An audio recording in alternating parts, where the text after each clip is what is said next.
समय पहले की बात है। अहिरानी नामक एक सुंदर सा गांव हुआ करता था। उस गांव में एक लकड़हारा रहता था जिसका नाम मोहन था। मोहन बहुत ही ईमानदार और मेहनती था। वो हमेशा अपने काम से खुश रहता था। उसके पास ज्यादा पैसे नहीं थे, लेकिन वो अपनी जिंदगी से संतुष्ट था। मोहन के परिवार में उसकी पत्नी गीता और उसके 2 बच्चे पिंटू और रानी थे। मोहन सेठ भवानीलाल के यहाँ लकड़ी काटने का काम करता था और लकड़ी काटने के बदले में सेठ भवानीलाल मोहन को पैसे देता था, जिससे मोहन और उसके परिवार का जीवन यापन होता था। गीता, मैं काम पर जा रहा हूँ। आज बहुत देर हो गई है, तो तुम बच्चों को स्कूल छोड़ आना। जी, स्कूल तो मैं छोड़ आऊंगी, लेकिन पिंटू पिछले 2 दिन से कह रहे हैं कि उनके स्कूल की टीचर स्कूल की फीस मंगा रही है। हाँ, तो जाकर दे आओ ना स्कूल की फीस। आजी, कहाँ से दूं? आप जो पैसे लाते हैं उसमें मुश्किल से तो घर चल पाता है।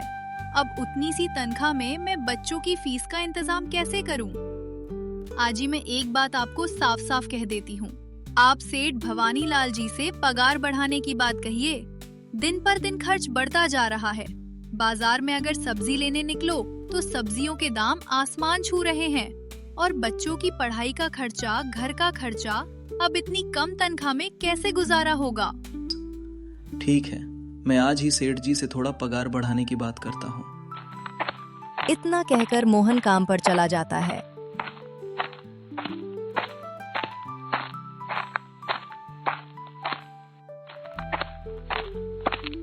अरे भाई, आज तो पगार का दिन है। देखो, अब यह सेठ भवानीलाल कोई ना कोई लोचा जरूर करेगा। हमेशा कोई ना कोई बहाना बनाकर पगार कम कर देता है, और अगली बार तो मेरी आधी पगार काट ली थी, यह कहकर कि जो मैंने उससे 200 रुपए उधार लिए थे उसका ब्याज बढ़कर 1000 हो गया है। इसलिए मैं तुम्हारी पगार में से हर्ज काट रहा हूँ। हाँ भाई, तुम एकदम ठीक कह रहे हो। ये सेठ भवानीलाल ना एक नंबर का चालाक और लालची इंसान है। एक तो दुगना काम ले लेता है और बदले में पैसे भी पूरे नहीं देता। हाँ भाई, मेरे भी अगली बार सेठ भवानीलाल ने पगार काट लिए थे। मैंने बस 3 छुट्टी ली थी जब मेरा बेटा बहुत बीमार था, और इस भवानीलाल ने इस बात का फायदा उठाकर मेरी पूरी आधी पगार काट ली। हे भगवान, बस सेठ जी इस बार मेरी पूरी पगार दे दे। बच्चों के स्कूल की फीस भी भरनी है। ऐसे सभी लकड़हारे अपने काम पर लग जाते हैं। काम करने के बाद सेठ भवानीलाल के पास जाते हैं। सेठ जी, महीना पूरा हो गया है, हमें हमारी तनख्वाह दे दीजिए। देखो भाइयों, अभी मेरे पास तुम्हें देने के लिए पैसे नहीं हैं। अभी माल नहीं बिका है, सारा माल गोदाम में ही पड़ा हुआ है। कल या परसों तक तुम्हें तुम्हारी तनख्वाह मिल जाएगी। पर सेठ जी, अभी हमारे पास बिल्कुल पैसे नहीं बचे हैं। घर का भी सामान लाना है, बच्चों की फीस भरनी है।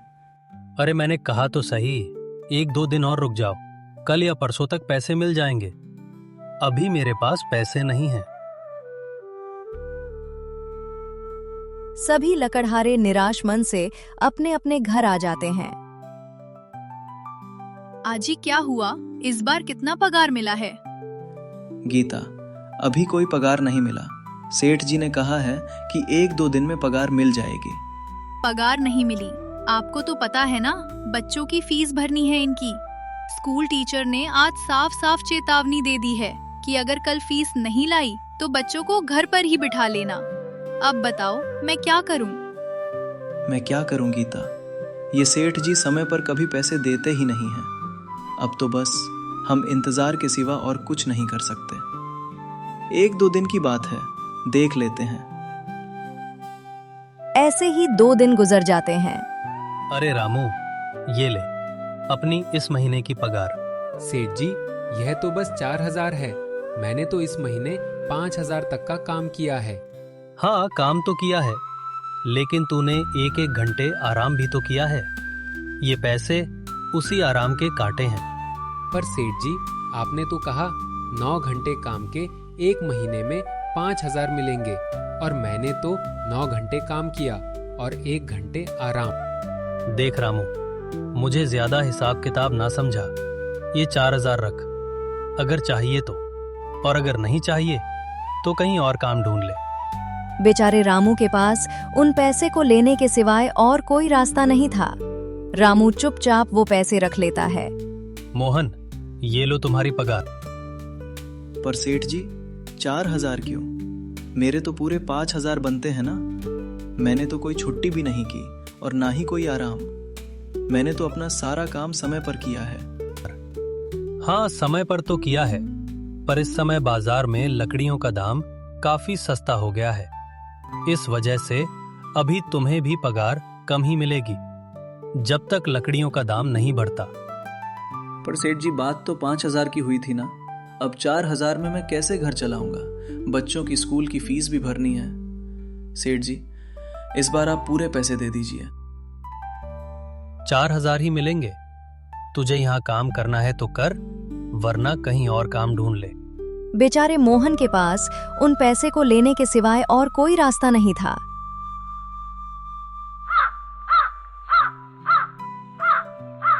अरे भाई, यह सेठ भवानी लाल एक नंबर का बेईमान इंसान है।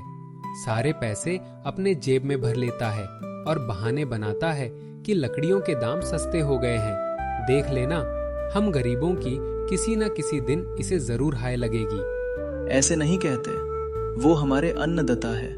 आखिर उन्हीं के वजह से तो हमारा घर चल रहा है। नहीं, अरे काहे का अन्नदाता? काम के पूरे पैसे तो देता नहीं है।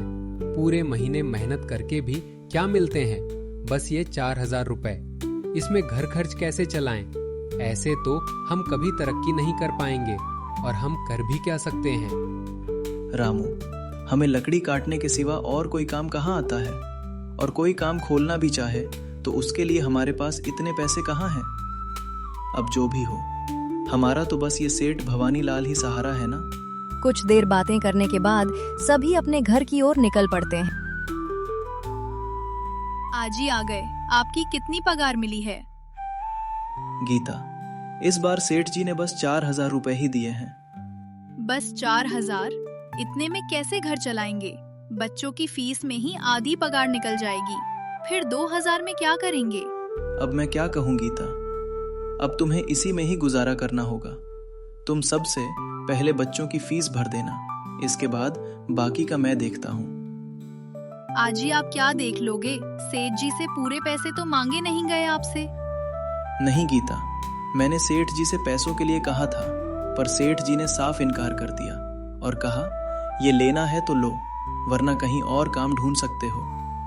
मैं सोच रहा हूँ कि लकड़ी काटने के बाद में कहीं और भी काम ढूंढ लूँ। सेठ जी के यहाँ से काम करने के बाद मैं दूसरी जगह पर काम किया करूँगा। इससे कुछ ज़्यादा आमदनी हो जाएगी।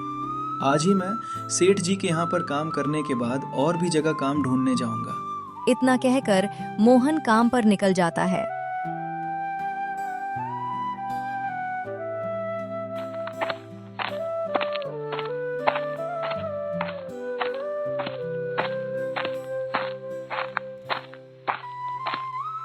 और जैसा कि मोहन ने कहा था, वो भवानी लाल के यहाँ काम करने के बाद काम की तलाश में निकल जाता है।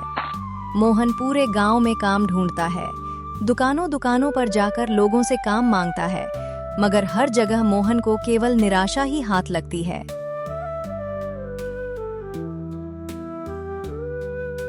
अंत में थक हार कर मोहन वापस जाने लगता है। तभी वो देखता है कि अचानक बहुत सारे गायों का झुंड उसकी तरफ दौड़े आ रहा है। मोहन बहुत डर जाता है। वो इधर उधर देखता है तो उसे एक गुफा दिखती है और वो गुफा में जाकर छुप जाता है।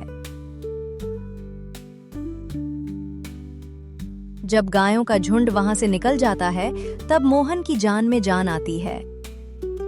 हे भगवान, आज तो बाल बाल बच गया मैं, वरना आज तो मैं इन गायों के पैरों तलों तो कुचला ही जाता।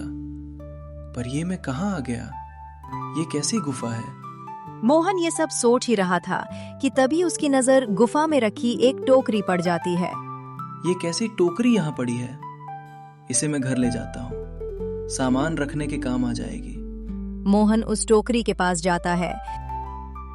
मोहन जैसे ही उस टोकरी को हाथ लगाता है, गुफा में से एक आवाज आती है। रुक जाओ, इसे छूने की कोशिश मत करो। ये आवाज सुनकर मोहन एकदम पीछे हट जाता है। तभी गुफा में एक जिन्न प्रकट हो जाता है और वो मोहन से कहता है, कौन हो तुम और मेरी गुफा में क्या कर रहे हो? मुझे माफ करना, आप जो भी हो। कुछ गायों का झुंड मेरे पीछे पड़ गया था और उनसे बचने के लिए मैं इस गुफा में आकर छिप गया और फिर मेरी नज़र इस टोकरी पर गई। माफ कीजिए, मुझे लगा यहाँ कोई नहीं है तो ये टोकरी किसी की नहीं होगी, इसलिए मैंने इसे छुआ। मोहन, तुम्हें डरने की जरूरत नहीं है। मैं तुम्हारे बारे में सब जानता हूँ।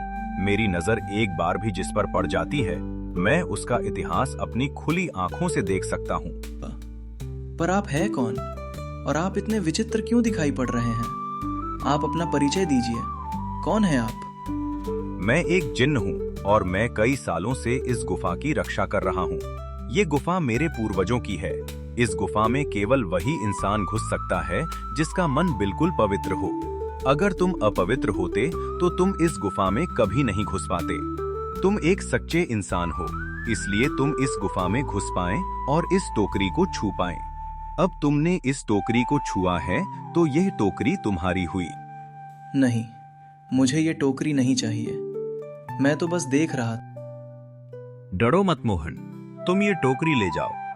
ये कोई साधारण टोकरी नहीं है, बल्कि ये जादुई टोकरी है। था। जादुई टोकरी? क्या ये वही जादुई टोकरी है जिसके बारे में हमारी दादा कहानी सुनाई करते थे कि किसी गांव में एक जादुई टोकरी हुआ करती थी और वो सबकी इच्छाएं पूरी करती थी? हाँ मोहन, ये वही जादुई टोकरी है। अब तुम इस टोकरी के मालिक हो। तुम इसके इस्तेमाल से अपनी स्थिति सुधार सकते हो। पर याद रखना, तुम जो भी वस्तु इस टोकरी में एक बार डालोगे, वह चीज ही तुम्हें बार बार इस टोकरी में डालनी होगी। इसके अलावा तुम और दूसरी कोई चीज इस टोकरी में नहीं डाल सकते।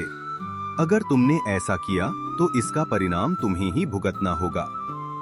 मेरी इस बात को हमेशा ध्यान में रखना और सोच समझकर बिना लालच किए इस टोकरी में वही सामान रखना जिसकी तुम्हें जरूरत हो। मोहन टोकरी को लेकर घर आ जाता है।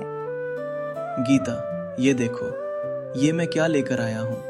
क्या लाए हो आप? बस ये एक टोकरी। सबसे पहले ये बताइए, आप तो काम की तलाश में गए थे ना, तो कोई दूसरा काम मिला कि नहीं? अरे गीता, मेरी पूरी बात तो सुनो। ये कोई ऐसी वैसी टोकरी नहीं है, बल्कि ये एक जादुई टोकरी है। मोहन गीता को वो सारी घटना के बारे में बताता है जो उसके साथ हुई। अच्छा, तो आपके कहने का मतलब है कि इस टोकरी में हमें कोई ऐसी चीज डालनी होगी जिसकी हमें सबसे ज्यादा जरूरत हो। हाँ गीता, हमें सोच समझकर ही इसमें कोई चीज डालनी होगी। मोहन थोड़ी देर सोचता है, फिर उसका ध्यान उन लकड़ियों पर जाता है जो एक बार उसने मोहन को रखने को दी थी। गीता, तुम्हें याद है, एक बार मैं जंगलों में लकड़ियां काटने गया था तो मुझे एक चंदन की लकड़ी मिली थी और वो मैंने तुम्हें लाकर दे दी थी। हाँ, दी तो थी। तो तुम उस लकड़ी को ले आओ। हम उस चंदन की लकड़ी को ही इसमें डालेंगे और उस लकड़ी से अपना एक व्यापार शुरू करेंगे।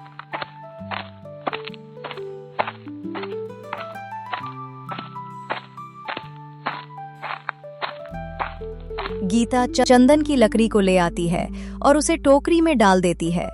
वो जैसे ही चंदन की लकड़ी उस टोकरी में डालते हैं, उसमें कई सारी लकड़ियां आ जाती हैं। अरे वाह, ये तो चमत्कार ही हो गया। ये देखिए, कितनी सारी चंदन की लकड़ियां हो गईं। अगर आप इसको बेचेंगे तो इससे काफी अच्छे पैसे मिलेंगे। हाँ गीता, मैं कल सुबह बाजार जाकर इनको बेच आऊंगा और जो पैसे मिलेंगे उससे हम अपने पिंटू और रानी के स्कूल की फीस भर देंगे और बाकी बचे पैसों को संभाल कर रख लेंगे। अगले दिन मोहन भवानीलाल सेठ के यहाँ काम पर न जाकर चंदन की लकड़ियों को बेचने के लिए बाजार की ओर निकल पड़ता है। वहाँ पर मोहन चंदन की लकड़ियों को बहुत ही कम दामों में बेचा, जिसकी वजह से आम लोगों के साथ साथ बड़े व्यापारियों ने भी मोहन से चंदन की लकड़ियां खरीदी। लकड़ियों को बेचकर मोहन को काफी अच्छे पैसे मिले। मोहन पैसों को लेकर घर आ जाता है। ये देखो गीता, उन लकड़ियों को बेचकर मुझे कितने सारे पैसे मिले हैं। अच्छा, तो मैं काम पर जाता हूँ। आजी, आपके पास तो अब ये जादुई टोकरी है, तो अब आपको सेठ भवानीलाल के यहाँ काम करने की क्या जरूरत है? हाँ गीता, मैं सेठ भवानीलाल जी के यहाँ काम पर नहीं जा रहा, बल्कि मैं तो वहाँ पर जो काम कर रहे बाकी के लकड़हारे हैं उन्हें यह खुशी की खबर देने जा रहा हूँ, क्योंकि सेठ भवानी लाल जी से मेरे साथ साथ वह लकड़हारे भी बहुत परेशान थे। इसलिए अगर मेरा भला हो रहा है तो क्यों ना मैं उन सब का भला करूं। वो सभी बहुत ईमानदार लकड़हारे हैं, वो सभी बहुत मेहनत से काम करते हैं, मगर भवानी लाल ने कभी भी उनको उनकी मेहनत के सही पैसे नहीं दिए। इसलिए मैंने सोचा है क्यों ना मैं उनको अपने इस काम में शामिल कर लूं। हाँ जी, बात तो आपकी बिल्कुल सही है। अगर आप सभी लोग एक साथ मिलकर काम करेंगे तो हम सब बहुत जल्द ही तरक्की लेंगे।